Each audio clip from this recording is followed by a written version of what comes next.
Welcome to the Mind Chimp Podcast. Hey guys, welcome to the Mind Chimp Podcast. How are we doing? All Doing good. well. Is this thing on? I think it's all on. It's all good. So rather than me do the whole intros, I'll say a name and then say hey. So Charlie, say hey. Hey. Martin. Hey there. Nick. Hi. And Gemma. Howdy. Awesome. So I'm sure it's how do. I love it. That wasn't the brief, Gemma. I'm way off course. So welcome to the podcast. This is kind of one of the first times I've ever done a group one. So this will absolutely either be a raging success or a car crash. We'll soon find out, I guess. So the way this is going to work, I've got around about 17 questions, give or take. If we get through them 17 questions, great. If we don't, great. We'll see. And then if we end up talking about something random, that's absolutely cool with me as well. So don't feel locked down to actually just talk about this one thing.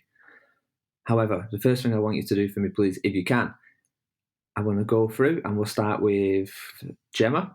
I want you to tell me what your favourite Christmas film is and why. Great question. I've got to say the classic Home Alone. I just love it. I love slapstick. I love Macaulay Culkin. I just wanted to rig my house with all those traps when I was younger. It's just brilliant. Okay. Nick? I don't really have a favourite Christmas movie. I don't know. Maybe It's a Wonderful Life. Okay. Classic. And the reason you picked that one? Is there a reason? I think it's a good story and it's old school. Martin, how about you?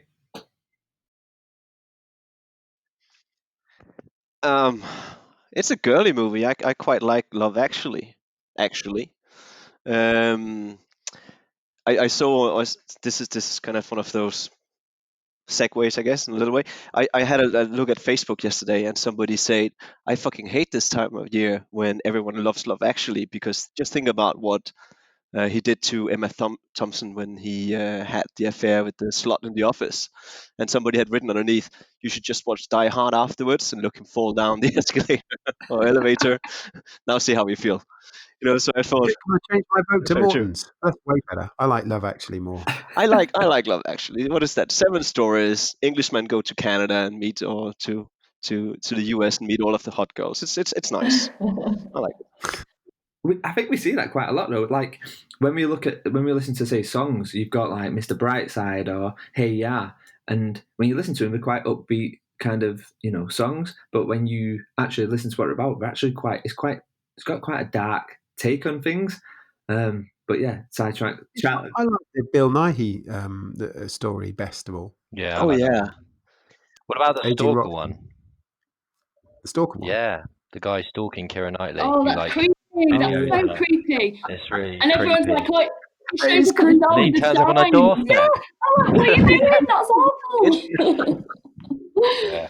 In his defense, the guy that Keira Knightley actually marries, he was a super bad guy in episode, I think 11 to 13 of Firefly. Oh, that's fine then. So, I think it's fair. He had it coming. I think it's the same universe. Definitely, yeah. Where are we on the car crash scale, Danny? I mean, we're doing well. I think we're driving at about 80 miles per hour into a bridge so far, so we're doing great. Okay, in that case, if I can't say Love Actually because it kind of derailed things, I'm gonna go back and say Die Hard. That's a great Christmas movie. I love it. Okay, this is a good topic of debate. Is that even a Christmas movie? Is it? Is it not? I think it's the Christmas movie. Totally a Christmas film, yeah. Defo. I think it's, yeah. Mm-hmm. So, Charlie, then, let's go on to you. What is your favourite Christmas I film? was going to say Die Hard, but I won't because it's boring. I'll say Elf. I love Will Ferrell, and it's just silly and fun. That's why I like it. Okay. Elf is a good one. Yeah, I think mine's a kind of a toss up between Bad Santa and National Lampoon Christmas Vacation. Classic. It's a toss up between the two. I haven't heard the second one. Can I make a suggestion that you can turn any movie that you like into a great Christmas movie and a drinking game at the same time? You just take, a Santa hat, and then you hang it on the corner of your TV. If you're two people, hang a Santa hat on Oh, either yeah, I've corner of the seen those. TVs, Yeah. and every time somebody wears a hat, you have to drink. Brilliant. It turned Ant-Man into the best Christmas movie that we ever watched, and we had to watch it Nice. 2 days in a row because we forgot the second half of it after we watched it the first time. Awesome. So, okay, well, I guess the way this is going to work is I've got 17 questions. I'm not going to dictate the way this conversation is going to go. I'll probably Well, that was start with question one. Pardon? That was question one, wasn't it? It's like a warm up more than anything, but you can take it as a question. That's completely cool. 18 questions. Charlie, you was the first one in a group, so that means you get to go first. Oh. So, all you've got to do is pick a question. Some of these questions are a bit deep, some of them are a bit daft, and some of them are unfortunately L&D related as well. So go for it, Charlie. Pick a number between 1 and 17. 11, please, Dan. 11. Okay. This is a learning question. So, what is experience design? Now, just because you've asked a question, Charlie, it doesn't mean you have to jump in first. It's open. The questions are open up to the floor. But yeah, what is experience design to you? What is it to me? I think, yeah, I mean, when we were talking about experience design in the early days, when I was working with Nick and the rest of the team I'll call them the glory days, we, I think the inspiration came from immersive theatre, because I think myself and the rest of the team sort of noticed there was something very different about the experience of immersive theatre versus other kind of experiences we went on. And it was the immersion and the emotional connection to the story, and the fact that you were immersed in it. And I think then with Nick's effective context theory, it started to take shape. And I don't really know where the term experience design came from, but I think it's probably Nick. But yeah, I think that's overall. I think because most businesses won't actually spend the money to do really cool immersive experiences, a lot of the time it can be a kind of poor man's immersive theatre. So that's how I describe it: a poor man's immersive theatre. Okay. Anyone else want to build on that, or change it, or challenge? Yeah, I'd build on it. I think to Charlie's point, the term has been around for a while, and so we've come across it in other contexts. But I guess we wanted to start to differentiate it in a learning context. So you come across it in hotels, and I think interestingly, Kenny went to this college of experience design, which is an amazing experience. It's kind of Hogwarts type thing, but what he found in his reflection was nobody else there was doing learning. Everybody else was doing kind of experience design for kind of like, well, this is our theme park, or this is something else that they're trying to do. So I think Charlie's right that it was this thinking, how would we apply that in a learning context? And the definition that we're sort of working on is the science of kind of transformative experiences. So an aspiration more than an actual reality, to kind of take it out of we're just going to do some crazy stuff in a room type space, and actually begin to think, how could you transform somebody? What experience would that person need to have to make them a different person at the end of that experience? So that's sort of where I am at the moment. Yeah, all I would add to that is that I think a lot of people have been doing this kind of stuff intuitively for many years, like taking leaders out on a safari or sticking up a mountain and having them survive for 3 days. It's just to some extent, until this point in the L&D world, there's not really been a strong theoretical underpinning to doing it. I think that's right. I might add to that I still see I wouldn't say with my clients, but I still see in some of the, let's say, senior leadership training, that was one of the things that was brought up here. Some of the programs that I see being designed are still being thought up by people who used to design classrooms and now is doing a little bit of blended learning, as an example, whose experience have been to be in a classroom and deliver stuff from a manual, and they still design things the same way.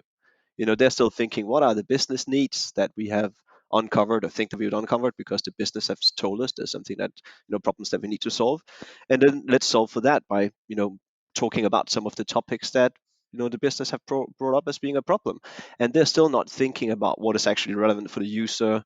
Thinking that the users or the students, the learners, have a choice whether they want to learn from the experience that you're giving them, and they're not thinking about creating that quality experience and that relevance and what they're doing with the different activities. So I still see plenty of examples where it's not happening. I still see more of them where it is, but it's still not happening to the extent it should. It's almost easier to define it in that way, Morten, which is that's what it's not. It's kind of like that topic centricity that you describe. It's kind of like, well, we know what the experience is, right? You get in the room, you sit down, you shut up, and you listen to the person who's talking, and it's almost a push against that. Well, if that's what you think a learning experience is, then maybe you should start thinking about what the learning experience could be. Yeah. I was just going to say, I still run into a lot of people who identify themselves as being training managers or training development managers, and I expect them to develop that part, that type of training, whilst the people who are saying they are I don't know, enabling people or the business to do better, that type thing, are the ones where there's a bigger chance that they actually use experience design in what they do and they create something that's relevant. Yeah, I think to build on that, it's a similar point again, but I think for me it's about understanding how something feels when you create it. So whether you're creating like a digital experience or a physical experience, or a virtual experience, like what does it feel like to be in that, and how will you be changed because of it? And I think that's one thing that people just don't think about when they make stuff, particularly in learning. You don't think about that sort of emotional connection that you're making. And I think it goes through everything, not just the learning stuff we develop, but even if you're like facilitating a workshop or a meeting or something like that, like how do you design that experience to get the outcome that you want? It doesn't have to necessarily be a course or an intervention or anything like that. Yeah. And actually, you reminded me of something that Charlie, I think, made me think about, which was your personal experience design, if you like. I can't remember. I think maybe you wrote a blog, Charlie, about what are you as an experience, which I thought was really thought provoking. So if you bring that same frame of reference to you, what are you like as an experience? It's a little bit like Kristen Clayton's jobs to be done thing. It's kind of like, how are you as an experience? And I found that a really interesting way to think about myself, I guess, and about people. Yeah.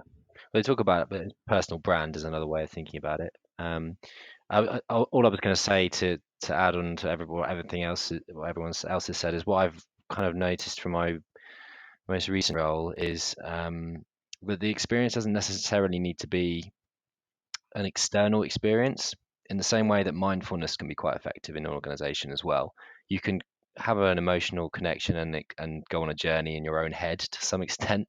And I think with the coaching stuff I'm doing at the moment, that's sort of what we do, is take people through different ways of looking at themselves and different ways of approaching their own challenges, and actually that changes their mindset in a different way to we need to create this amazing environment with actors and all this other stuff. So you can actually craft a good experience design, as you've said, Gemma, online, or actually you can craft it in a very introspective way. So that's another sort of third angle I would imagine on experience design. So Ben, if we're defining experience design as that, so what's your take on? Well, let's just put it into a industry context. So, we constantly see that people's job titles are constantly changing, even though they're potentially not getting promoted, or they're not really moving, or actually they're not even doing anything differently. Example being going from an ID designer to a learning experience designer. Are they both the same thing then? And should I be able to just go, actually, I'm going from ID to experience design, and that's fine because no one's going to challenge me, and no one's going to say, no, you're an ID designer. I think this is a dangerous question, because I actually think also ID means something different in different parts of the world. So I have a lot of good colleagues in the US whose title is instructional designer, who isn't what we would see as being an instructional designer here. So they are people who has kind of developed a skill set that is broader and wider than doing instructional design, where somebody have said, again, this is the need, now build me a solution, preferably in PowerPoint or wherever. But at the same time. I think we've seen quite a few people who have the same skill set that they've had for 5 years, 10 years, who have changed the title a few different times, but haven't changed their approach, or haven't changed the solutions they develop. And I think that's quite dangerous as well. So there's something around the assumption of what a title actually means that you shouldn't be taking really, and you need to kind of assess what a person can do when you're having a conversation with that person to find out what type of conversation you can have with them, because otherwise you're not gonna agree on things. Maybe the dangerous questions are the good ones. I mean, there's a peculiar kind of circularity about this, which is that what we see in the industry time and time again is that new labels get applied to doing the same thing. So somebody who was, an instructional designer 2 years ago, it's no longer in vogue, and they start calling themselves something else. But, fundamentally, they're doing the same thing, which sort of begs the question, well, how would you change somebody? Which comes all the way back round to, well, you need to design an experience. You'd need somebody to actually experience a different way of doing things before that change in title actually meant anything more than just, a new marketing slogan or label. Yeah. I think I was having a conversation recently with we were talking about experience design, and I was saying, look, experience design isn't new. Like was mentioned recently, just a couple of minutes ago. It's like, there's a lot of overlap between experience design and I think experiential marketing and stuff like that. And I think when I look at kind of experience design, I tend to follow kind of a 5E experience design model. That tends to be what I'll use loosely, and I'll work towards that, or I use that as a guide. But I just think it's easy to see something what you are, and then kind of, I do wonder in 2 years' time when experience design isn't the new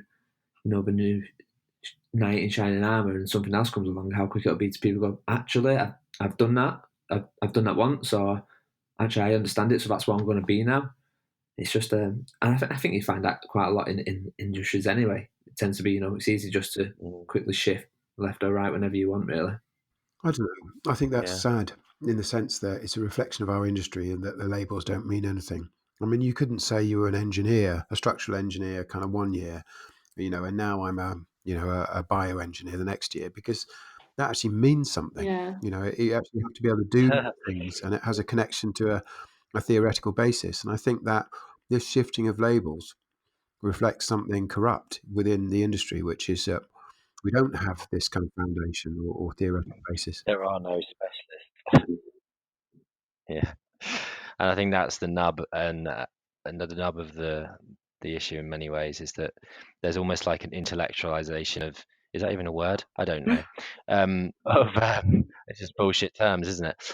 I think there's an intellectualization in L&D to the extent that there's kind of a small group of people kind of coming up with these new ways of talking about the same thing, or crafting themselves as thought leaders in in slightly different ways by using different terminology to describe the same thing.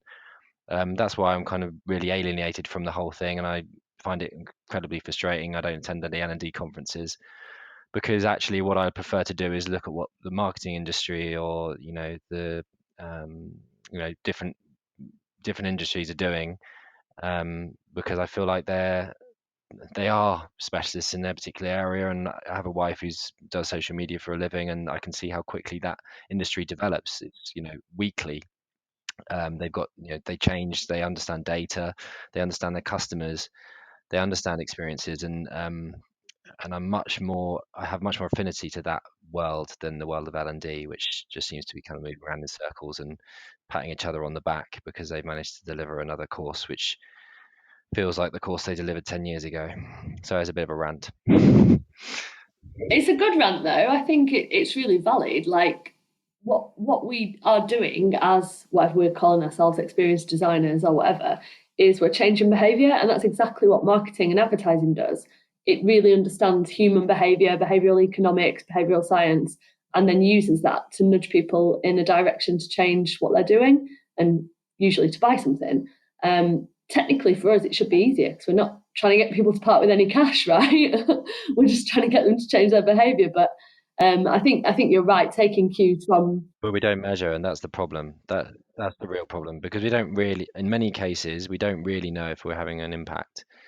so we can't make data-driven decisions about what to do, and in that way there's no science around it. It's all kind of finger in the air stuff a lot of the time. That's it, but it doesn't need to be, does it? Because if we start with business outcomes instead of we want someone to know this, then we can measure whether that business outcome has changed or not. It's like blindingly simple and blindingly obvious, but no one does it in L&D. But yeah, I'd like to see more of that, of people measuring it using the data and then making decisions based on that. This is sidetrack, but measuring is always a tricky one in general. I think you can. There's probably different levels of how you can measure. You can go straight in and go data led measurement, and then people can go, well, actually, did it do what it said on the tin?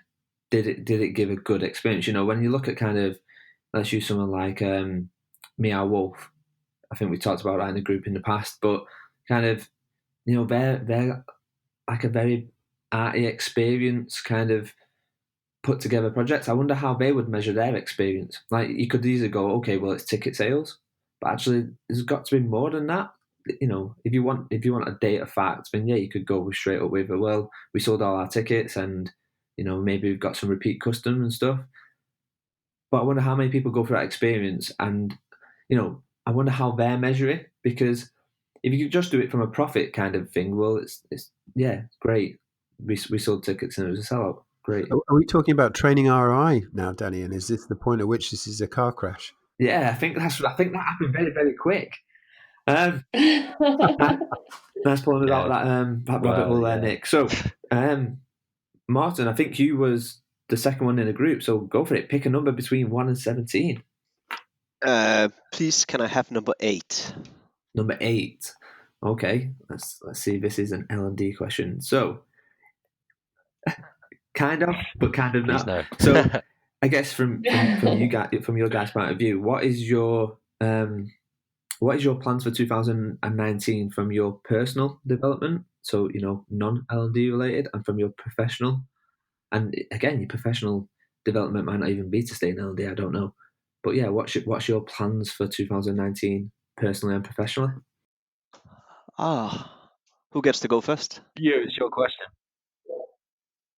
You can do one. Yeah. Okay, so mine are actually remarkably unclear, but kind of succinct and clear at the same time. So I took a few months off last summer to learn to play poker in a completely different way, a completely different approach from anything that I ever done before. And it took me like a few months to unlearn lots of the stuff that I've learned and learn new stuff. And I'm going to go to the World Series of Poker this year to apply some of that new skill. So I'm going to be playing quite a bit of poker between now and, say, the end of the summer. So that's going to be interesting. And I have also decided, having worked kind of primarily with one client in the last few years, I want to change that up a little bit and see if I can work with, say, 3 or 4 different clients over this year, over 2019. And hopefully on some quite varied projects. So both a mix of learning design, but also with a kind of a nod to all of the learning technology that I've been working with for the last few years. So learning more in all 3 areas is going to be my goals for the year. Can you more? I'm curious to know about your different approach to poker. How is it different? This will become a very, very quickly a deep technical conversation. But if I were to simplify it, when people start playing poker and when they learn to play poker, and if you don't know too much about poker and you read any books to kind of get started, people bluff too much to start up with because they think that's what the game is about. And then after that, people tighten up, and because they learn only to play aces and kings and ace king and only from a late position, all of those type of things. But mathematically, that's completely incorrect. That's not the right way of playing poker, because you have to play a certain amount of hands from all different positions, regardless of what hands you actually have. So the way that I learned to play poker instead is that you look a lot less on your own cards and a lot more on what type of cards you're supposed to have in that position. And then you play your cards like the hands you're supposed to be having rather than what you have. So basically your own cards kind of matters a whole lot less. And it's your read of other people and the skill level that they have. Because of course you can't bluff somebody who's a beginner. So you can only bluff people who is on your level or higher than your level. So there's a lot more about the people reading and the psychology that goes into it, and a lot more, maths as well that goes into it, because you basically have to be way more aggressive in your poker play, or assertive is probably a better word, than you are when you play the traditional style. And it's interesting in the sense that, again, it only works on people who are on your level or better. So you have to kind of constantly gauge who you're playing against in a table of 9 or 10 people, who you're better at, or who do you have more insights at than others, and then play according to how they see you, how they understand you. So That's that's it. interesting. Okay. What about you, Chandler? This year, so I want to become certified coach, which I'm starting, and I want to travel. I'm going to go to India, I think, this year, and I want to move house and hopefully survive Brexit. Oh no, shit! We wanted me to talk about that. Sorry. Yeah, I mean, nothing too exciting, really. I wouldn't say. Okay. So have you moved house before, Charlie? I take it you've been through that whole process before. Yeah, we've got one bed flat currently, but I'm outgrowing it. Basically, you just accumulate too much stuff, don't you? And then you upgrade, and then you accumulate more stuff, and you upgrade again, and then you get too old, so you have to downgrade, and you go in the reverse. So that's the kind of cadence of life, isn't it? So depressing, Charlie. Well, Leary. Nick, over to you. What about you? Yeah, well, I've got a book to publish, or rather, I've written a book. Someone else will publish it.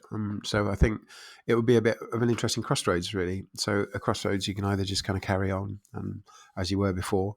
I think that's possibly the most likely outcome. Or it might give you other options. So I'd be quite interested to see sort of what happens, really. And then I guess after that, I'll need to think about what the next big challenge is. Okay. Can you stop? Are you hoping for anything, Nick?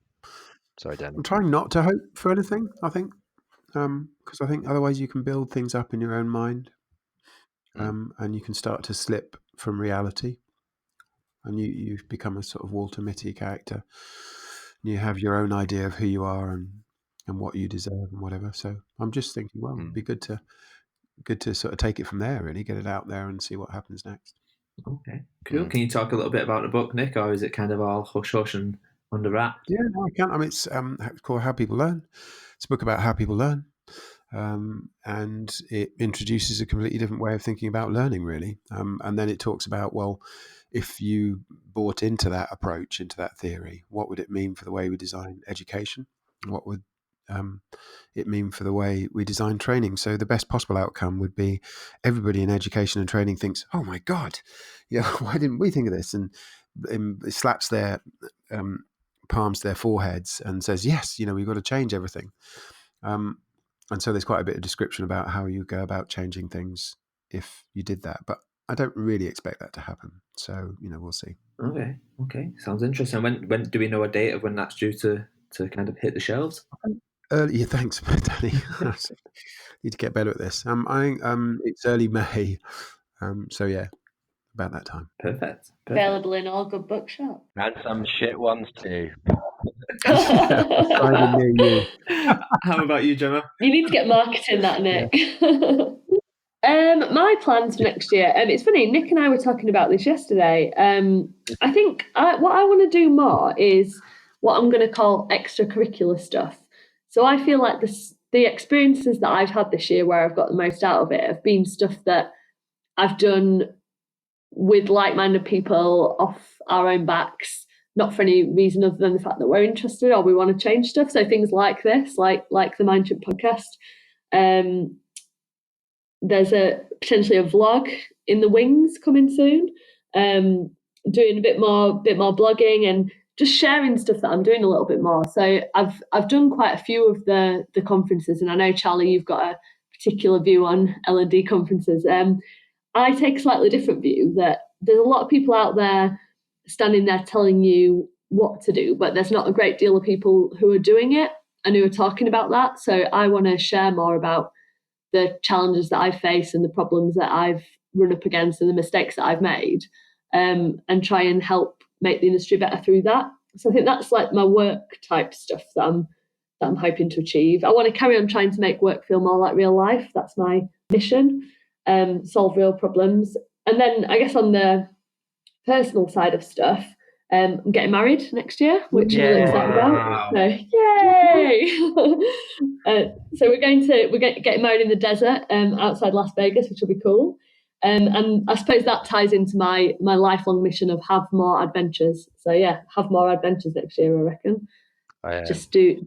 Why did you choose the desert outside Las Vegas? We went there this year in April as a stopover on the way to Mexico with the intention of choosing a venue in Mexico, and we just fell in love with it. Like, it's such a party town, it's so much fun, and the desert is just beautiful. So going to go out there, say some vows in the desert, and then come back and have some pizza and beers on the strip in Vegas.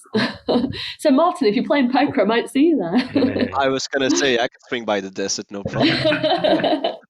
Wow. Okay, that sounds awesome. So is planning underway with that and kind of in full swing at the moment? And Gemma, I take it? It sure is. I have got list after list after list. So yeah, wow. All good. Pinterest boards galore. It's a way forward. I think for me personally, my 2018 has been an absolute wreck. So I think my 2019, it can only go one way from this, I hope. That's what we said after Donald Trump, or was it Brexit that happened first? Donald Trump. Strike two, Charlie. Strike two. Well, we thought 2017 was going to be bad. Things can only get better, Danny. Things can only get better. I was just looking at the dark clouds outside the house. Hey, we're still in 2018, so you've got a few days of shit left, and then it's going to all get good after that. Good point. So, and I should point out, if there's dark clouds outside, then Gemma is just going to say there's a likelihood for snow is a lot higher. Exactly, it's only a good thing. Yeah, snow is good. I think so. I've kind of landed my next job, which I can't really talk about just yet, unfortunately. And I kind of just want to do a few more experiments. So the group what I created, experiment, podcast experiment, these meetups, what I'm doing is an experiment. And I want to look at how I create a UK version of something like Meow Wolf. I want to kind of create a conference what is very experiential and not just your typical, like you said, Gemma, someone in front standing and talking at you. I want it to kind of be engaging, kind of how can I build the anticipation up and stuff like that for a conference like you do when you go for a ride at Alton Towers. Ooh, nice. That sounds cool. So that's kind of what I'm playing with at the moment. Does that sound familiar, Charlie? Yeah, it does. We had a chat about this. So the next to the group was Nick. So Nick, go for it. Pick a number from 1 to 17. 7. 7.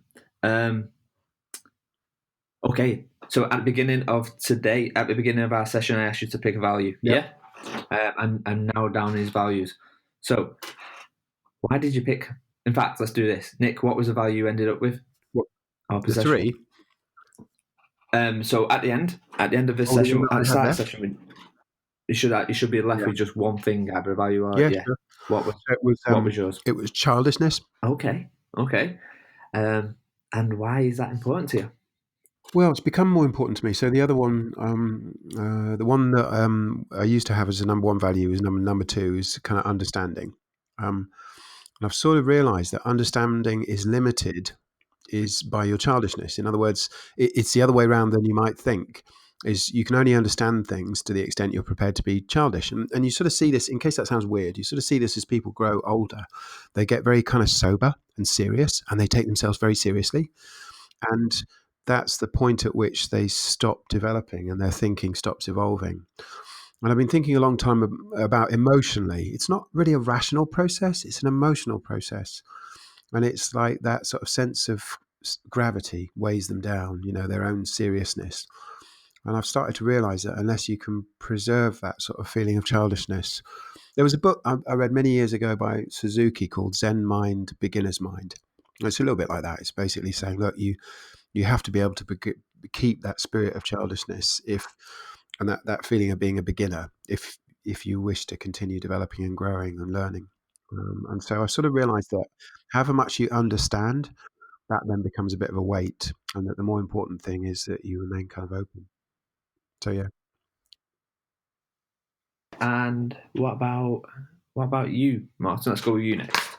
So I have what Nick would probably call a boring adult kind of value left. So I chose integrity. Um, and the reason why that's important for me is I work a lot with transformation and learning. And I think it's absolutely key that the clients that I work with, that we have a level of trust that goes both ways, that we keep our promises.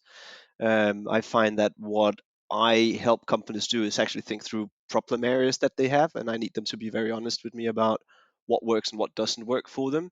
And of course, that's not something I can share outside the companies that I'm working with, what those things are. And then based on that, I make suggestions to what solutions would work best for the situations that they're in. And at the same time, they also need to trust that I have the integrity to only uh, provide advice on what solutions would actually be best for them. So I'm not looking at who the different providers can be or the different type of solutions based on who I've worked with before or anything. So I think that integrity that goes both ways, and trust in that, they're open, I'm open, and we're coming up with the best solution together is absolutely key for the type of work that I'm doing. And Gemma, what was the one you was with? So the one that I ended up with was adventure, and that probably will come to no surprise to some people that I know. For me, adventure is about sort of being surprised by the world. So it doesn't necessarily mean loads of travel, although that is what I also love. But it's just noticing things differently. So just looking at stuff you wouldn't normally look at, noticing, sort of taking your eyes off your phone now and again, and letting yourself be surprised by what's out there. Doing things that feel a little bit scary as well, I think, for me. So letting yourself be scared and exhilarated, and just sort of stepping into the unknown a little bit and having new experiences. So that's adventure for me, and that's what's really important. Okay, cool. And Charlie? So I wrote kindness, which is despite my kind of dour glass half empty rhetoric, I do actually really value kindness, but I also think that really it's about evolving thinking beyond yourself and what you personally can get out of your life, and whether it's gathering experiences or gathering possessions or gathering whatever it is. I feel like that road leads to this sort of almost addiction to the new, and I don't think you can really achieve contentment without basically shifting your mindset to be more focused on others and their well-being. So that's why I put kindness. Okay. I was listening to a podcast yesterday, and it was a guy who created the the Apple stores, and he was talking about his kind of his ups and his downs in his career, and then he left Apple, worked for another retailer, and then created his own company. And basically, the company is when you buy, I don't know, a new mobile or something tech savvy. Basically, we have these guys, a bit like the Tech Squad, where they'll come out and meet you and set everything up. And one of his values, if you like, as a business, was kindness. And it's like, usually from a business point of view, you don't usually see kindness as a value. And he pretty much just said that kind of very similar to what you were saying, Charlie, around kind of it needs to be pretty much the number one thing, because if you're not going to be kind to others and you're not going to be able to share. There's actually I'll link the podcast in the show notes. You can have a listen to it later on down the line. Kindness is a good one. I think when I did mine, I struggled with two. I had either curiosity or imagination, and then gun to head, I'd go with curiosity. I like that. Yeah, but I guess it's like with any values, right? If you live to our main one value, happiness will come along anyway, because you live into the thing what drives you fundamentally. But yeah, curiosity is mine. I think being able to step into the unknown and go, actually, what's around that corner, or how can I connect these dots? I wonder if that will work. I wonder if it won't. Should we try this? Should it fail? So what? We tried, we failed, whatever. It's kind of just, yeah, it's a weird one. It's a weird one. I'm going to say something a little bit rude, because everybody kind of has. If you ask people about their values, they'll come up with stuff, and the values are always good sounding things. They're never sort of bad sounding things. But The one I think I've learned to fear the most is professionalism. Okay. Because when you meet somebody and they say their value is professionalism, what that really means is, and I'm being rude slightly here, is it means doing things by the book. And often what the book is whatever the rules are. A professional is somebody who always does things according to the rules. And I found that, I think personally, it's one of the things that I struggle with most, because a lot of the work we do is trying to say, well, maybe, look, let's do things differently. But what I have to remind myself of often is everybody is the hero in their own story. So the sorts of people who are stopping you doing something innovative or saying you shouldn't do that or you have to get sign off for that will have a very strong set of values, and they are the heroes of their own stories, and their heroic value is professionalism. And so it's been helpful for me to see things, I guess, from those different perspectives, and also to understand the values that, where perhaps there might be a conflict. You need professionalism value people though, because this kind of hippie fantasy that everyone could just break the rules and do whatever, there are some, safety is a great example. There are some reasons why processes and things work in a certain way, because statistically it reduces, the chances that you're going to get killed. So I'm not poo-pooing your your statement, Nick, because I agree with you, but I also think that there's also, it can go too far the other way, where we disrespect people who do have these kind of values and principles, but there's going to be a natural tension between that perspective and your perspective. And you don't get far without having an appreciation of both sides. It's impossible to have a conversation if you don't, I think, because you do find that the people that Yeah, I think go for it, Jen. I think that's a really good point, Martin. I think it sort of ties in with your value, Charlie, of kindness. Like, over the years, I've struggled with this sort of tension between the people who are trying to stop you from doing stuff and us wanting to do good stuff. And it's only been recently that actually I've started to try and see things from other people's point of view a bit more, and to treat those people with kindness, and to understand that they are coming for them from a good place. Like, no one's out to sabotage each other, or at least I would hope not. I don't know if that's Well, entirely true. But I think just having a little bit of kindness and thinking, actually, this person is probably up against it. They've got their own challenges, their own objectives and goals that they're going after. They're being driven by something different than what I'm being driven by. And just trying to see things from their point of view a little bit has actually helped me to get more stuff done than just sort of banging heads with someone. Do you know what I mean? I think it comes down to like self-awareness. Like, I know I am at 90% of the time I'm pretty much away with the fairies, thinking of this next random thing. But I think it's having that kind of self-awareness to go, I know I think like this and this is where I go, but actually I need to get some people around me who think very realist. And it's like if you're creating a project, or you want a team, you create a team not of the same of you. You kind of you want to set a team of people who will constantly clash against, well, not constantly clash, but challenge you in the right possible way. So if you're this Mm-hmm. kind of imaginary expert, you definitely need a realist around you, because if not, you're just going to have lots and lots of ideas and kind of nothing on the end of it. But I'm going to push a bit further on that, because I think that what's really behind what people are saying is conformity. It's been my observation is that the vast majority of people are driven fundamentally by the need to kind of fit in and conform. But nobody will say conformity, because that sounds like a bad thing. That's what I mean about they'll always say something good. But I think that's really what's under the bonnet. You live professionalism. It's the need to conform to what everybody else is doing. And I agree absolutely with what you're saying, is that you don't make progress without some appreciation of difference. But sometimes you need to spot where the really big differences are. So I think, Nick, maybe that's partly down to your definitions of what professionalism is. Because I think that if you are hired in to be a creative advisor or consultant of some kind, and you don't conform because you stop being creative and you stop challenging things and so on, then you're not professional. I think being professional is sticking to the values, sticking to the label that you come in with when you're selling things. And if that is to be a disruptor, then being professional is to be the best disruptor you can possibly be. Wow. There you go. I think Nick's given up. Uh, He's like, I can't be bothered with this. Let's move on. Gemma, go for it. You can pick a number, any number you want. 17. I'll go for number 10, please. Number 10. Okay. This is a good question. I like this one. So, if you had to give a gift to a child, what gift would you give?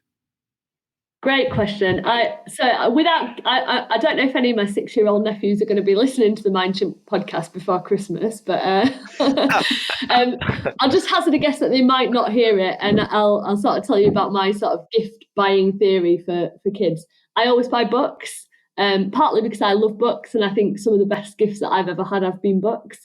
But I don't know how popular that makes me with my 6-year-old audience.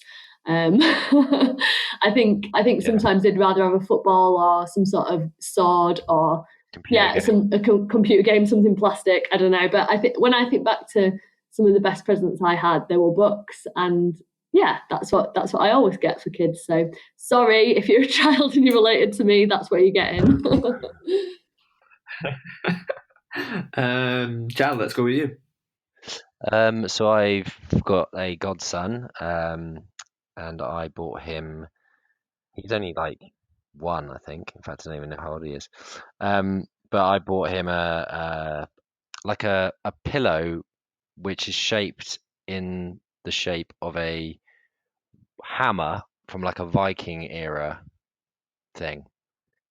And the reason I bought that was because I kind of imagined what I would want as a small child, and sort of as a small boy, I guess I've stereotyped him to be some kind of Viking hero, and that's why I bought him a pillow which is shaped in the Viking hammer. So that's what I would buy a child. It's really interesting that we're buying gifts for what we think we're buying gifts for us, for them, That's rather true, than for them. yeah. I don't know that. That's because I'm a self-centered narcissist. But, You want him to be able to batter people with kindness. yeah. I love it. Yeah, there's a paradox there somewhere. Go for it, Nick. So what one gift would you give a child if you could? Well, I generally try and find out what they want, and rather sadly, it's not the sorts of things that I would have liked. So, as a kid, I would have liked Lego and stuff like that. So that's all my instinct is to buy, things like Lego. But it seems to be computer games, and so for the younger children, computer games seem to be, the thing. So it's typically finding out what computer games they really like and getting one of those. Okay. And Martin, how about you? I normally defer to my wife Sumi, who is brilliant in all things, including gift giving to kids. The last thing that she bought her little nephew. Oh, that's Siri talking in the background. Sorry about this. Is it because Sumi and Siri is quite close and it picks up? That's really annoying. Sumi gave to our little nephew in Malaysia. She gave him a stone polishing kit, which basically looks like a small scale cement mixer, and then you put semi-precious stones and some dust and things into it, and then you let it run for a short while, and then out pops these beautiful stones. That's what we read on the pack when we bought it and we sent it up to Malaysia. It turns out that it has to run for 30 days, so the electricity even in Malaysia that it's going to be using is going to be worth cost 5 times more than the semi-precious stones coming out in the end. So I thought it was a brilliant gift, but apparently Sumi. It's like the marshmallow experiment, isn't it? But with cement mixers. It's true. And let's turn this into gold instead. More. Yeah.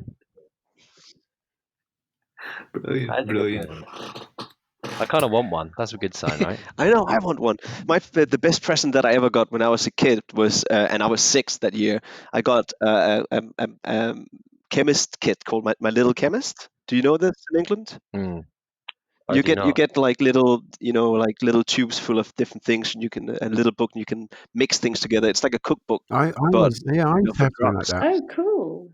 I made copper sulfate crystals, and then I turned it into jewelry, and I gave it to my sister, and she got like a mild case of copper sulfate poisoning and got rashes all over her body.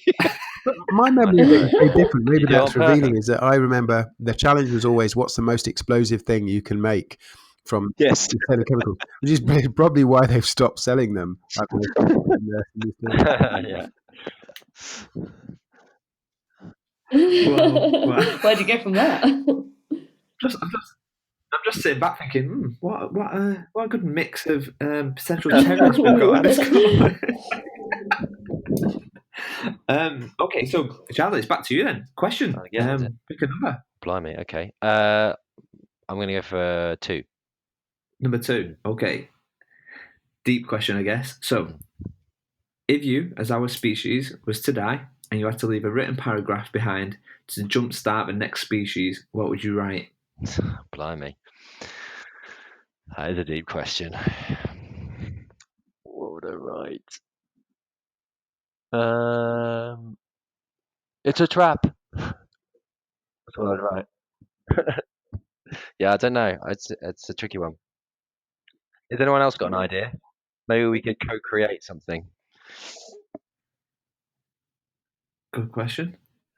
Anyone want to jump in and save Charlie? There was there's a great book. I'm completely stealing this here, but if I tell you who wrote the book, then it's not as bad, I guess. There's a book called The Rise of Endymion by Dan Simmons. I think it's the third out of like 4 different books in the book series, where there's one of the main characters becomes a little bit of a prophet, so to say, and her advice after she boils kind of the 250 words she started out with as the message down to only 3, I think was, or 2, was choose again. So every time you think you have made the right choice, choose again. I quite like that. So every time you think you find the right solution, you have to challenge yourself to try again, choose again, do better. I quite like that. You're so smart, Morton. I wish I was as smart. I was just pausing actually because I was looking it up. Have you heard about the Georgia Guidestones? They are, quote, a granite monument erected in 1980 in Elbert County, Georgia, in the United States. A set of 10 guidelines. Basically, they're the guidelines for reconstructing the world. So the paragraph could be a paragraph of instructions as how to get to the Georgia Guidestones. But if it wasn't that, and thinking about Morton's kind of response, it might be something about the importance of that's kind of everything being connected in terms of building a kind of a society which respects the fact that you're part of an ecosystem. And you can't simply do. I think that the turning point in our civilization has been the view that everything is a resource. A forest is just a resource, and I think that was a marked cultural difference between us and, say, Native Americans, who were probably on a better track, kind of frankly. So it would be kind of don't make that mistake again, I think. Do you know when that mindset started to take root, Nick? Well, I think Heidegger talks about it, but he basically says that's why we had the Industrial Revolution. It's not because technology advanced; it's because we changed our perspective of the world and started thinking, "Oh, all of this stuff is stuff we can use," and that was deeply corrupting.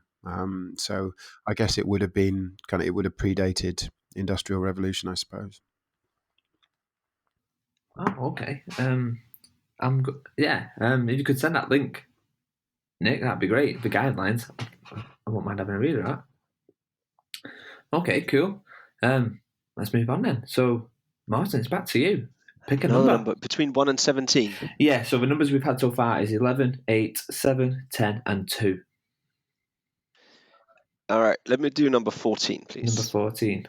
Okay, so how does tribalism and creating groups like we do, i.e. race, religion, sports teams, bands, etc., help and hurt society?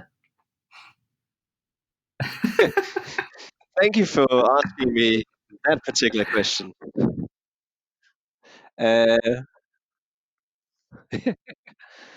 So I don't know. I think that's just like classic thinking about it. I think tribes are, let's not discuss Brexit, but let's just say that if you were a person who came from mainland Europe who chose to settle in the UK, as an example, and you live far away from your family and the friends that you used to have there, then the ability to create a tribe, a place where you feel safe and welcome is quite key. And then after a little while, whilst you have been in a that location and you have your tribe, you open up your tribes for other members, and you start broadening the number of friendships that you have. I think that's pretty cool. But in the kind of the formative years when you're there, having the tribe helps you define yourself against the environment, against the rest of the culture around you. So it kind of gives you a bit of an identity, and that's helpful so you don't feel alone. At the same time, of course, different tribes have different ethoses. They have different places that they came from. So because of that, there's always going to be let's say, a lack of understanding between the different tribes, and then what good and bad is. And when that clashes, that's not necessarily a good thing. And you have people who choose to leave Europe. Okay. Anyone want to build on that? It's a bit of a deep question, I know. It was not about Brexit. Sorry, I didn't mean to turn it into that. Can I unanswer the question and say, can I choose number 13 instead of 14, please? Yes, let's just do that. Okay, let's do Thank that. you. 13 instead of 14. Okay, not sure if you're going to like this one. Do you like Brexit? Is that it? Okay, this question is: are humans better at creation or destruction? Destruction is a form of creation. Both. It's a classic Gemma answer. I nicked that from Donnie Darko, by the way. I can't claim that, but it stuck with me because it is right. It's like whenever you're creating something, you well, not whenever, but you could be destroying something to create something. You're just changing the way it exists. Then we end up with like Tracy Emin's The Bed. I know, which is brilliant, right? No, it's nonsense. There's like a level of intellectualism that just takes it too far. I'm all about taking it too far, Charlie. It's all about being extra. I agree. There's a tarot card called the Tower, actually, which illustrates that dynamic, nicely. And when you read it, the reading can go either way. It's destruction, but it's also creative. So, Danny, for example, you said, well, 2018 was a terrible year, but the card for that in tarot terms would be the Tower. So it kind of destroyed your existing, but it set the foundations for it laid the foundations for a new life. And so, yeah, I can see that played out. I think on the creation destruction thing as well, it reminds me of what we said when back in the glory days when we're all working together, and the sort of the tribe that we're in started to disband. We'd built a lot of stuff together. We created a lot of stuff together that I was having a bit of anxiety about. I was like, we've spent all this time building all this stuff. What happens then? And I think Nick, it might have been you or it might have been Redmond, I can't remember, who talked about sandcastles and the idea that you make your sandcastle as good as you can, you put as many shells on it as you can, you make it fab, you dig your moat, and then you have to be ready for the sea to come and claim it and leave the sand there for someone else to come and build a sandcastle. That really helped me to sort of deal with that creation, destruction dynamic. I still remember it now when I'm making stuff. I think it's made of sand. It's not always going to be there, and that's not necessarily a bad thing. Yeah, it's about perspective, because I think everyone on the call, you're younger. Morton, you're getting on a bit now, aren't you? Merry Christmas to you as well, Nick. Thank you. I began to realise that when you're beginning of your career, it's characterised by this ridiculous intensity about the project. But what you notice after a while is that they're just like sandcastles. So you do some project and then somebody else comes along, does the job, and it gets washed away, and they do something else, and it may be worse or it may be better. And after a while, you kind of realize, we're just like kind of playing on the beach, really. I mean, we build sandcastles, and you're a bit of a twit if you're the one who's incredibly uptight about how many shells it's got on it, and making sure it's completed on time. And it's all about how you kind of play with other people, really, and that's what's enduring, because you leave the beach, the sandcastle gets washed away, but the memories of what you did there on that day on that beach are what will stay with you forever. So for me, it sort of reflected a shift in perspective, I guess. I really like that, actually. I like the sandcastle analogy. It's a good one. Okay, cool. Well, it's over to you, Nick. What number would you like? 18. 18. Okay. Okay. 18. It was always going to happen, Danny. It's not a Brexit question, right? Let's go with this. Right. Okay. Here's a question. Changing You're the worrying question. me, You changed the Tony. question, haven't you? Well, no. So the questions was like from like 1 to 17, but Nick went with 18, so I was like, right, okay, let's get a good question. So here's a question. Here's a Wait question. a And it's going minute. to Can I apply just to. point out, Nick, in all of those situations once we known each other where you broke the rules, was that because you didn't understand the rules? Was that really it? It was the sign. I think it's probably 6 of one, half a dozen of the other. I think. Okay, so here's a question which is one which I've been thinking about recently, and I'll ask you all separately. But the question is, do you even like yourself? That's a bit of a dark question, isn't it? It's a good one. It's a good one. Go on, Nick. I don't know, really. I think I'll tell you why I don't know. I've got a philosophical reason why I don't know. Is because the more you look at yourself, or the more you realize that your strengths are your weaknesses, and the good things about you are the bad things about you. So you've already highlighted one in the course of this conversation, Morton, which is, being disruptive in certain contexts can be good. Somebody who wants to break the rules, but that can also be bad. And so the more you think about it, the more you think that the reasons you have for kind of liking yourself may also be the reasons you have for kind of hating yourself. So I don't know. I don't know how to answer that question. Who I else? think it's important What do you think? to be kind to yourself. I don't think that's the same as liking yourself. So I read a book this summer. This summer I had like a bit of a weird time, had some surgery and like caused me to do loads of reflecting on life and like big questions. And I read a book called The Self-Care Project by a lady called Jane Harvey. And I'd never really sort of thought about that stuff before, but it's all about like treating yourself as you would a good friend. So if you're having those moments of like self-doubt or self-loathing and you're like it's the end of the world, what would you say to a friend in that situation? You'd be like, come on, it's fine, it's not the end of the world. But actually when you're in it, you think it is the end of the world. So I think maybe it's not about liking yourself, but it's like about treating yourself as a friend. I don't know, it's a deep question. Okay, Charlie, how about you? I think there are times when I do, but I think most of the time, I feel like a bit of a clown. Not in a.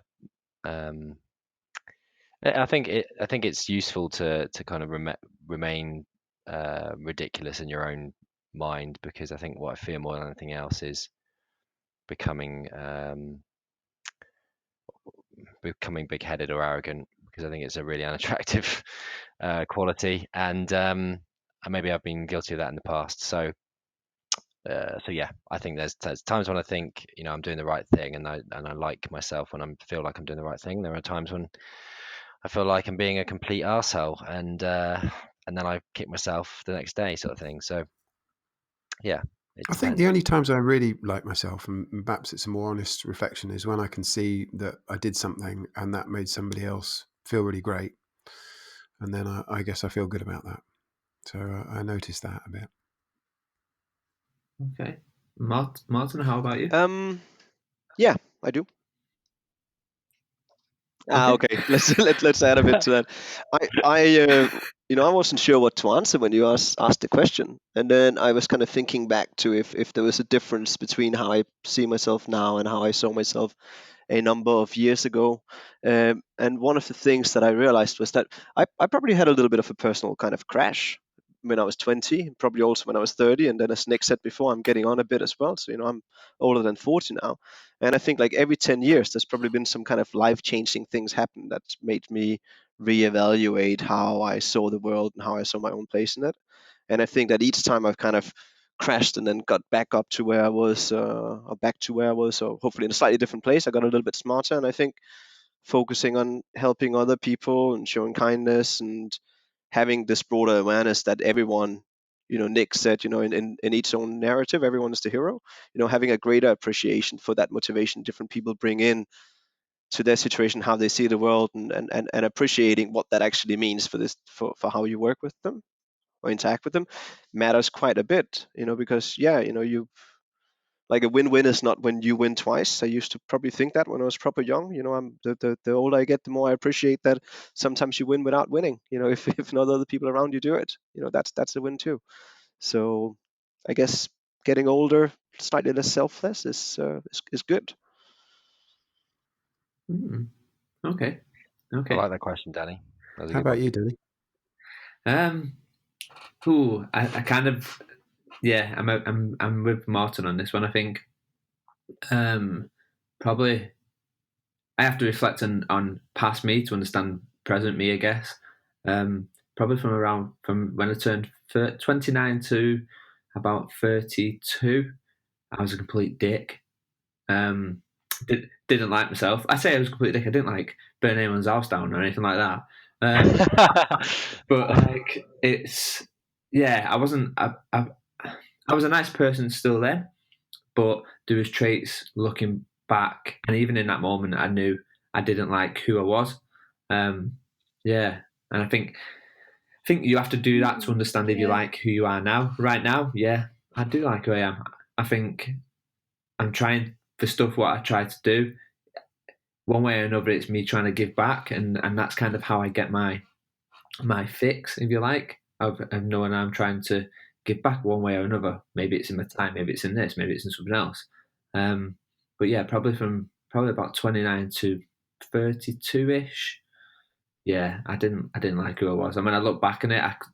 Like you could ask my family members and stuff like that, and they would say I didn't like who I was at that time. But yeah, I think you have to kind of look back to know. But yeah, that's a bit deep. Okay. I think can I add to something to this, because I used to something that changed a few things for me was probably some of the conversations that I had with the back in the glory days. Thank you, Gemma. I think the shift in, let's say, professionally, Nick, sorry about this use of this word, but I think the shift in creating solutions that people told us was the right thing to do, and that complete shift to saying, like, well, we're not going to do it unless it's actually relevant and helpful for the people we are trying to empower, so they can make better choices or do things better. I think that shift in doing relevant stuff has also affected how I'm doing a lot of other things in my life as well. Unless something is relevant for someone, I just generally steer clear of it. Having a fight, if it's not relevant, definitely not doing that. Regardless of it is, I think everything that you do has to be done for a relevant purpose. And I think that carries a lot more meaning in what you do. So you're better able to spend your time on the right things, better able to prioritize things. That's a really interesting point, and I was thinking something similar, which is that it connects some of the conversations we're having. I think your sense of purpose, because if you have that connection to a sense of purpose, then it's a lot easier to steer your life in a certain direction and to know what you feel good about. And it does worry me that I meet a lot of people who don't seem to have that connection to any sort of deep sense of purpose. They're just sort of going along with what's expected. Yeah. Maybe that's something that happens to you, and maybe in your 40s. You said 40s, and kind of maybe it happens to people at different times. But kind of that waking up to, hang on, why am I doing all of these things? And what really matters to me. And very, very briefly, I'm just saying also that as you kind of progress in your career, in your life, the choices that you make have bigger impact on people, because for better or worse, you make bigger decisions for large organizations. At least, I typically see lots of people, lots of my friends are doing that. So having the right foundation for making those decisions, whether relevance or kindness or whatever it is that kind of drives you in those things, that becomes increasingly important, because based on your decisions, again, it'll have bigger impacts. All I was going to say was that there is this kind of tyranny of purpose at the moment, though, with lots of people, you know who you are if you're listening to this, who video themselves, wind flowing through their hair, talking about how they quit their job and now they're traveling the world and swimming with dolphins, and Who could how you be you can talking quit your about, job and be Charlie? rich and famous too. I don't know.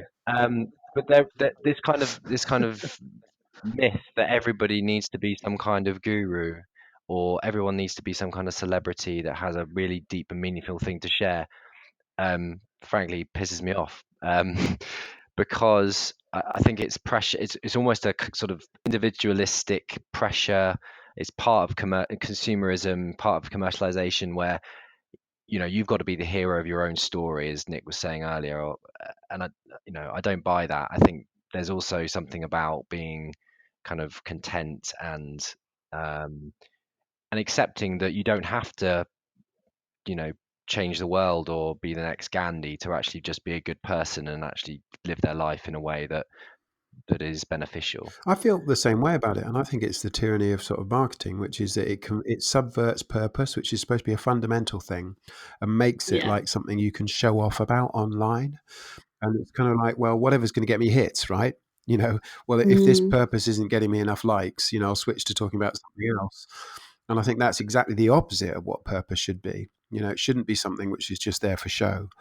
It should be a deeper sense of connection, and I think that's a corrupting influence as I see it. But maybe I'm just an old fogey of social No, media. I don't think you are. Everything, the common exchange of everything is like how much attention you're getting for stuff, Yeah. and I think that's deeply corrupting for people. Thank you, Charlie. No, it's Gemma, like what's the your whole view? like the Go on. culture of comparison, I think, is what feeds into it. Like if you look at Instagram, for example, people are literally developing mental illnesses because they're only seeing the good, purposeful, change the world stuff that people post on Instagram, and then they're reflecting, why isn't my life like that? Why aren't I doing that? I think when I think about what we do in learning, there is a big need to connect to someone's why, but I don't think that why needs to be quite so grand. So yes, you'll get some people who are at work to change the world and they've got that gene and they really want to do it. Like they've just got a hunger and a purpose. But there are some people who come to work for a completely different reason, and that's fine. I think it's easy to get sucked into this sort of cult of grandiose gestures and personality and that sort of guru mentality. And it's quite dangerous. I think it's okay to come to work for your own reasons. And as learning people, if we're going to call ourselves that, I think we need to be creating stuff that helps to connect with that purpose as well as the more sort of lofty stuff as well. Still love Instagram though, but I think it's about diversity. Yeah, I mean, I actually can't look at Instagram. Like, yeah. I've noticed my mental state shift after 5 minutes of looking at it, because it's like beautiful holiday, beautiful holiday. Yeah, Quit start your your job and freedom become a guru business. Yeah, living it's in just Vietnam. insane. Beautiful holiday. Start your freedom. And I literally just I can't look at it because I'm just immediately kind of descend into this depression. So I just turned it off. But anyway, what I was going to say is there is a kind of element of diversity of thought. What I've noticed is this kind of, it's almost people trying to reproduce themselves in the same way that they reproduce themselves physically. They're just reproducing themselves mentally. They're trying to get other people to think like them. Their way is the best way. They have the answer. And it's this kind of lack of self-awareness and lack of appreciation for diversity of thought, which is, and they're also the people that shout the loudest. So the people that are making a difference, but they're making a difference in their own quiet, personal, day-to-day way, aren't the ones that are going to video themselves talking into camera and on a bridge with wind through their hair kind of thing. So, but they're the ones doing the tap like if you agree and creating that like group think and like stripping out the diversity of thought, right? It's like, yes, you've got 17,000 likes on your last post, but that's 17,000 people going, yes, I agree. It's like it's almost becoming bad to disagree. I find that so deeply depressing about social media. I remember the glory days of social media when people first started blogging and Twitter wasn't yet a thing. And we all thought it was going to massively increase the diversity of thought because you'd be able to connect to anybody in the world. But it seemed to have had, almost precisely the opposite effect. As you say, these created these kind of gravitational wells of light, kind of sucking people into little kind of, cults of whatever it is of look at me. And I find that frightening, I guess, and horrifying. I had to actively follow people I don't like and disagree with to stop that happening. Yeah. So I follow I follow all these kind of fairly right-wing Trump supporters, and I'll get involved in conversations with them because I always want to give a different perspective. And I do feel like a bit of a dick because they're kind of going off on one about something, and you're like, oh, by the way, and you're sending them links to kind of alternative views. But I feel like and it is kind of like trolling them in a gentle way. But I also do it because I feel like it's important for people to recognize that their perspective isn't, the perspective that everyone's agreeing with. The only one, yeah. I think it's interesting. I guess going back to the question of do you even like yourself, and when I look at kind of 30 to 32, one of the key reasons why I didn't like myself was because of social media. I closed my Facebook down, closed that down for like 2 or 3 years because I think people get this perception of it's like a movie, right? A movie is just a show reel of the best bits, and you go there, you go and watch a movie, and you come out, you're like, why is my life not great like that? I'm like, well, you've condensed a whole life down into 90 minutes. No one's life's like that.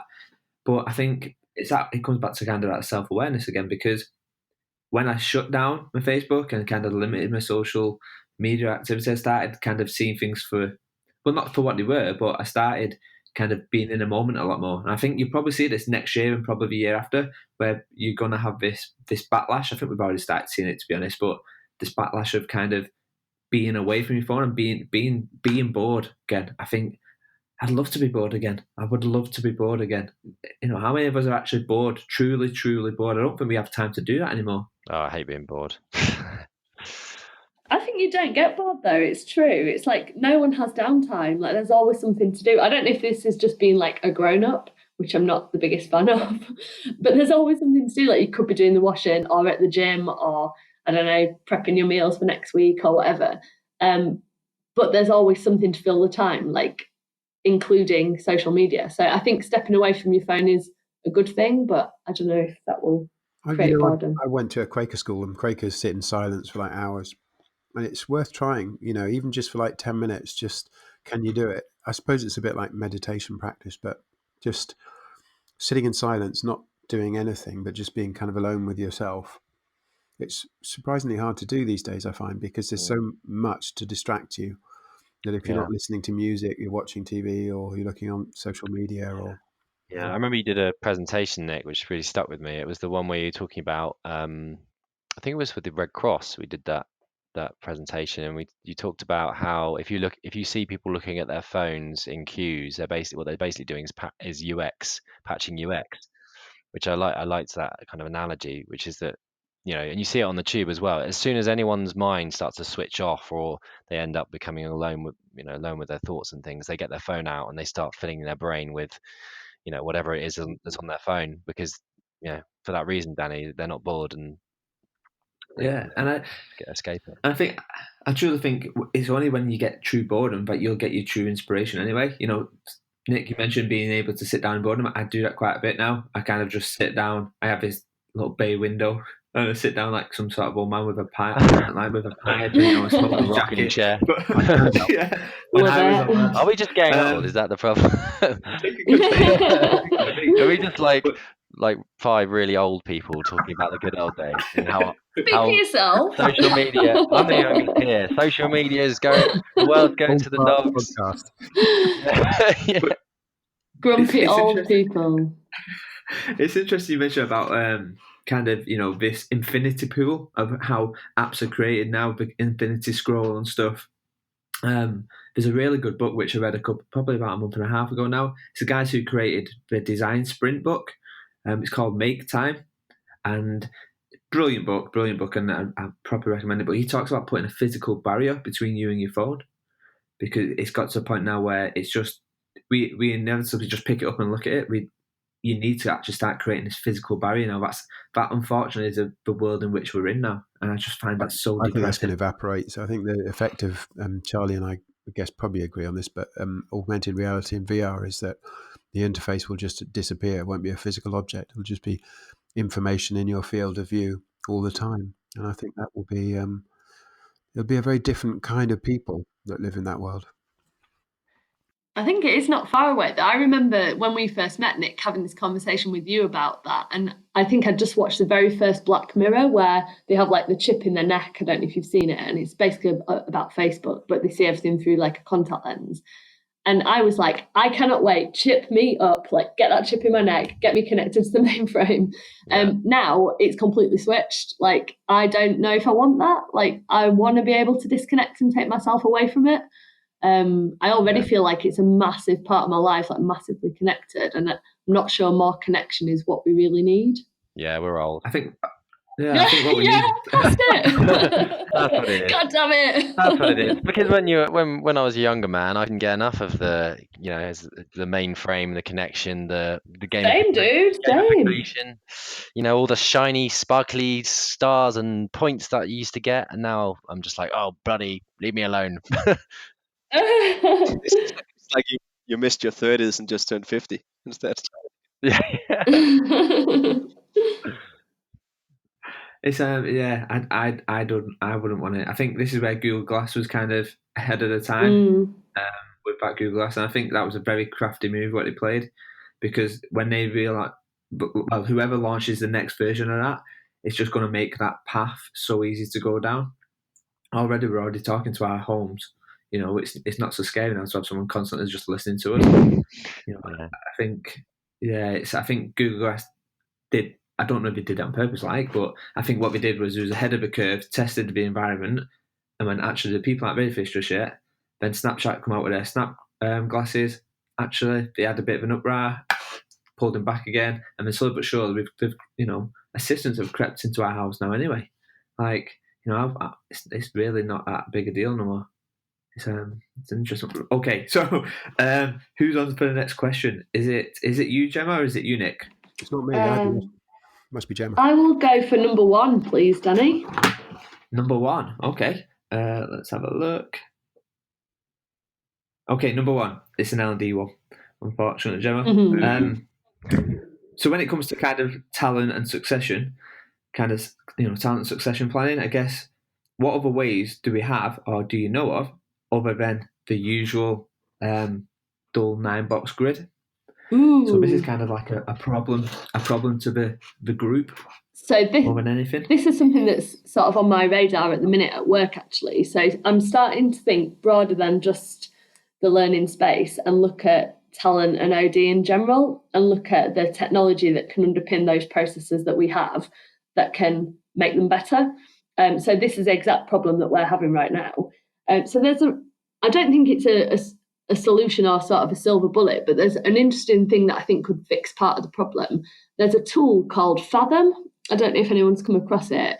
I'll send the link over after so you can put it in the notes. But Fathom is basically a predictive tool that uses your workforce data to predict which roles are going to be automated over time, and then suggests alternate ways to deploy those people's skills, capabilities, talents, whatever you want to call them, into other roles. So it's not necessarily about replacing people with machines, but it's more about understanding how the workforce is going to change over time and how can we use that predictive data to be able to use people in the best way.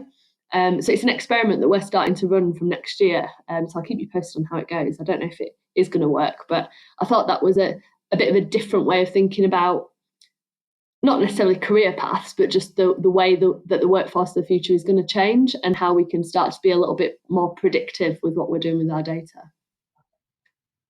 Okay, cool. Martin, is there anything you want to add on that? Not really. Can we get back to me at the end of this instead, please? Yeah, not a problem. Go for it, Charlie. I suppose I don't have any strong views. I've not really managed a large team and had to think about long-term talent planning. I guess for me, as instinctively, it feels like those kind of 9-box grids and all that kind of jazz are quite subjective and feel a bit like the illusion of control. So people get boxed into a box and they get moved around the box, and then that's somehow meant to predict their ability to become a leader or whatever it is. And I feel like a lot of the time it just comes down to the relationship that the individual has with their boss or their boss's boss or whatever it is. So yeah, I mean, I don't, like I said, it's not something I've got tons of experience in, but that's my instinct is that it's not really. Yeah, I'm just going to say what Charlie said, just more aggressively. When I was Charlie's age, I thought that talent wasn't really a thing; it was like a made up thing, and some people sort of poo-pooed that idea. Emma, if you're listening, and now having spent years working in it, I really don't think it is a thing at all. And I'm confident it isn't a thing. It's a kind of more HR bureaucracy, because what actually happens is you do all that faffing around with the paperwork and the 9-box grid, And then when somebody actually has to make a choice about who's going to get promoted, it happens on a completely different basis. And in any case, things are moving far too quickly now for that kind of workforce planning to make any sense at all.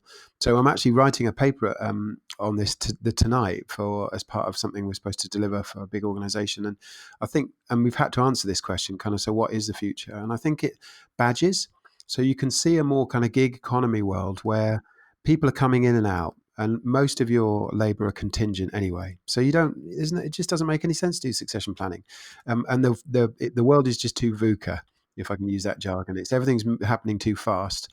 So basically, you just got tasks. You got stuff that people need to do, and the way that you decide who are the best people to do the stuff will probably be something like badges. So I think badges is probably the answer. It's kind of, you can go online and you can choose somebody who has the badges which indicate that they can do the thing you need them to be able to do because they've done it before. And so I think it's just weird HR bureaucracy, and hopefully it'll just all evaporate. Okay, interesting. I think, Gemma, it's good that you mentioned that. I think there's another good tool. Have you heard of? I don't know if you've heard of it. It's called ProFinder. I think it's a tricky one. This, I think, yeah, it is. I can't stand 9-box grids. For me, it's a kind of round peg, square hole kind of deal. We want to put people up in, I think if I remember it right, it's the top right corner. But realistically, I mean, how many of us go, yeah, this person's great, but actually they don't even want to be there anyway. You know, we make this giant assumption of going, no, okay, here's the roles what we need, and here's the people who could be good for these roles. Have we even got involved with that person? Have we even said, actually, is this even something you're interested in? I mean, I think for me, when it comes to kind of talent and succession, I mean, we get insert number 50 people who come in and we join the business, and at any point we might have a bit of an interview with them, I don't know, and we say, oh yeah, these are my skills, this is that, this is what I'm really good at. But actually, what do we do how do we log them? How do we log that right at the beginning? What are we doing with that data? Because if we can control it at the beginning, when it does come round to having to do something as silly as this, we've got a bit of a data backlog to say, actually, Joe Bloggs is really good at this. It shows he's interested in it. He's got a natural passion and skill set within that. Actually, rather than us making this giant assumption, putting our bias towards it, here's what we know about Joe Bloggs. Yeah. That feels more organic. Actually, Danny, of a real case in point back in the so-called glory days is somebody that many of us worked with who was top right on the 9-box grid. And so I got the instruction to go back to this person, which I did twice, to say, look, you're really good at your job. Maybe you want to be a leader. And they basically said, bog off. I've got no interest whatsoever in being a leader. And it exposed for me two fundamental flaws, which is, firstly, because somebody's good at their job is probably the opposite of what they need to be good at as a leader. So because somebody's high performing and so-called high potential, it doesn't mean they're going to be good as a leader, and you should therefore promote them. And secondly, who wants to be a leader? I think that was the old world. That was kind of the world of our parents' generation, where the whole point of a job was you stay in a job, you climb the ladder. And I think fewer and fewer people see things that way. So I just think it's a completely mismatched process. Okay, cool. Martin, do you want to add anything? Are you okay with that? Well, I've had two kind of thoughts while I listened to you guys talk. It's an interesting podcast. Thank you for letting me sit in on it. On this one. But the two things that I've been thinking about is that I've been looking quite a bit at let's say early AI and machine learning type systems around skills, and kind of moving away from doing, let's say, role-based learning, where you're saying there's a certain not certain set of skills, but there's a certain set of tasks and outcomes that needs to be delivered in a role, to saying a person in such a role needs to have these skills instead. And based on that, if you have enough big data on an organization, you will see whether or not we have the right skill sets amongst our people, or whether we need to start creating those skills with some of our people, so we can deliver on things in the future. I quite like it from the big data perspective. However, I also find there's a big difference between how people think about, as Nick just said, what people do when they go to work. Are they the sum of their skills, or is it something else that people bring to work?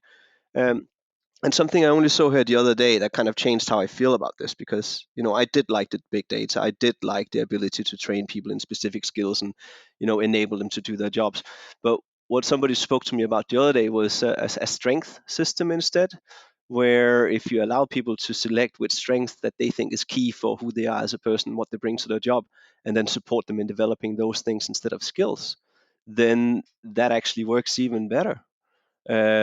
But I don't see how you can kind of right now merge this whole concept of helping people, enabling people to live better at their strengths, and how that fits in with the succession planning and talent. So it's yeah, I'm probably went off a bit of a tangent there because I didn't have anything concrete to say about it. No, thank you. I guess time to start wrapping up. Maybe couple more questions and then we are done. Okay, so the first one. Yeah. When it comes to, have you got your pen? Yep. Have you got a pen and paper with you right now? Okay, here's what I want you to do: is if you've got a blank sheet, if you've got a blank side of paper, that'd be great. And all I want you to do for me is draw a pig Now, and write your name as if we on are that the piece of pig, paper as well. or as a separate. Just draw the pig, however you want to draw a pig, Charlie. Is this like a northern thing? Are we talking about a closed peg, or are we talking about a pig, Yeah, one no, where the a bacon full-on comes pig from? where the bacon comes from, Martin. Lovely, thank you. Okay, and then once you've drawn your pig with your name on, I want you to take a picture and put it into the group. Mine's got eyelashes. She's going to a party. And a top hat. I love it. Sorry, I'll stop describing my pig and giving. All right. Okay, and then once you put it in the group, let me know. You can't take a picture on this system. You have to take it on a phone, yeah? Yeah, do it on your phone. It's better. I'm going to take them anyway at some point, so it's better on the group. Posting the pig. Oh, hang on. Got to turn him around. Yeah. Awesome pig there, Martin. Nick, great pig.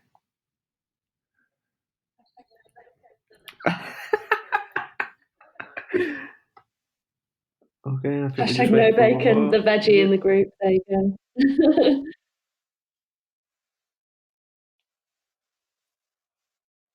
Nick, we've drawn the exact same pig.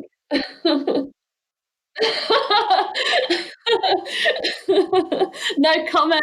You also have lipstick. Gemma, you have literally put lipstick on a pig. Okay, so this is a bit of fun and take it literally with a grain of salt because that's all I do. But apparently, how you draw a pig says a lot about you. According to whoever made this pig, apparently when I read up on this was a long time ago. Apparently they use this in like an FBI kind of icebreaker thing. That's I think how I come across it years ago. But I just thought, it's a bit artsy. So, do you want to know what your pig apparently says about you? So where your pig is located on your page, if your pig is to the top of a paper, you are an optimist. If your pig is at the bottom, you are a pessimist. And if it's in the middle, it means that you are a realist. Okay, the direction which this pig is facing. Go for it. If your pig is facing to the right, you are innovative. If your pig is facing to the left, you are traditional. And if your pig is facing towards the front, you enjoy arguing with others and creating drama. I live for drama. I live for drama. If your pig has many details or few, so if your pig has few details, it means that you are that you might be emotional and naive, and if it's and a big risk taker. Ah. If your pig has many details, it means that you are more likely cautious and do not trust others easily. Okay, the legs. If your pig has 4 legs showing, it means that you are secure and stubborn. If it has less than 4 legs showing, it means that you are insecure or going through a I've got no legs at all. I'm just floating head. That's how I feel right now. Okay. Apparently your ears. So if your pig has large ears, guess what? It means you're a good listener. If it has small ones, it means you're not a great listener. Now, this last one is about a tail, and it is largely in debate, as probably the whole test is. But apparently, if your pig has a large tail, it means the kinks within your pig's tail apparently indicate one of two things. Either it indicates your social life or your sex life? The more kinks it has, the better it is. Well done, Nick. Round.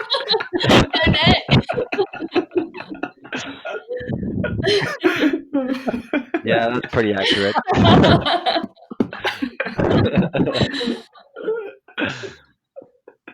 Been married too long. And on that note, guys, I think we're done here. I think 1 hour 37 minutes. I think that's a good podcast length for sure. You're not gonna put out an hour and a half podcast. No one will listen to it, will they? It's their own fault if you don't. Too right, Danny. Too right. What's the pig has glasses? Charlie's pig's got glasses. What does it mean, Danny? What does it call pig personality test mean, Nick? Fair enough. I don't know. Maybe attention to. I don't know. It needs his eyes testing. I've got nothing for that one. Yeah, no, maybe it's attention to detail. Could be. Could well be. I'm amazed of how similar two of the pictures were. Just a bit. I thought it was kind of like a new career for you, like Danny Darren Brown, like mind magic via the podcast. Oh, I like that idea. I have an interesting story about Darren Brown, Nick. I think I've told you about this before. So I've met Darren Brown like 2 or 3 times, and he basically through one way or another, and I nearly went on his show. I got to the last final part of his show. But he taught us a few different things, and one of us was how to kind of win with rock, paper, scissors, and how to always win with that. I know someone whose sister was on the Darren Brown show. Oh, really? My sister was on the Darren Brown. Wow. Okay. Yeah. Yeah. Really? Yeah, she was. She was hypnotized and had to do a singing thing.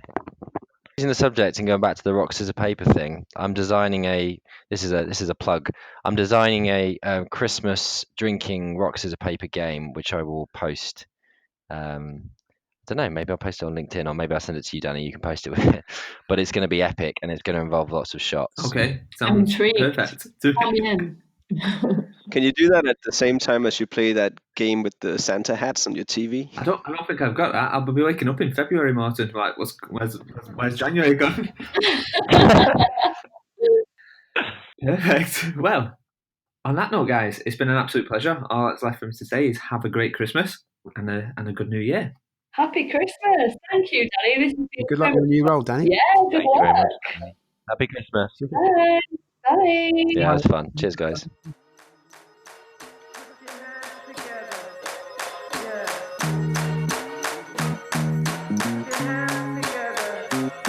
Yeah.